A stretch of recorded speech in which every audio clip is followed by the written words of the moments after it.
அவரவர் தலையெழுத்து இன்னொருத்தரை டிபெண்ட் பண்ணி தான் இருக்கு. இப்போ தனிநபரா இருக்கும் பொழுது உங்களோட இது விஷயம் வந்து உங்க அம்மாக்கும் அப்பாக்கும் பேசும்.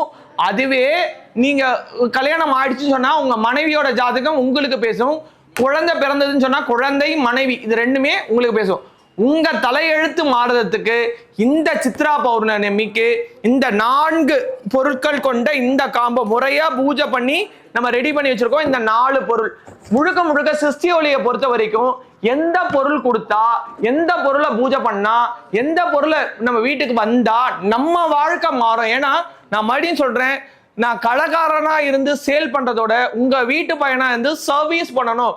நம்ம வீடு நல்லா இருக்கணும், நம்ம வீட்டுல மாற்றங்கள் வரணும்ன்றதுக்காக தான் ஒவ்வொரு வாட்டியும் மெனக்கிட்டு குருமார்கள் கீழே மந்திரங்கள், இதுவும் மந்திரம் தான். ஸோ நான் பாருங்க இதுல வந்து இடம் பத்தலன்றதுனால தான் அந்த சித்திரகுப்தான்றதை எடுத்தாச்சு. அதனால நீங்க இதுல வந்து பாத்தீங்கன்னா இதை வாங்கும் பொழுது சித்திரகுப்தா மலையளவு செய்த பாவத்தை கடுகளவாக மாற்று, கடுகளவு செய்த புண்ணியத்தை மலையளவாக மாற்றித்தா சித்திரகுப்தா, தலையெழுத்த மாத்து, என் குடும்பத்தோட தலையெழுத்த மாத்து. இந்த மாதிரி மனமுருக வேண்டி யார் ஒருத்தர் இந்த 4 காம்போவை அவங்க வீட்டுல வைக்கிறாங்களோ அவங்க வீட்டுல இருக்கக்கூடிய கஷ்டம் என்னும் இருள் விலகி சந்தோஷம் என்னும் ஒளி பிரகாசிக்கும். இதுல எந்த ஒரு மாற்றமும் கிடையாது.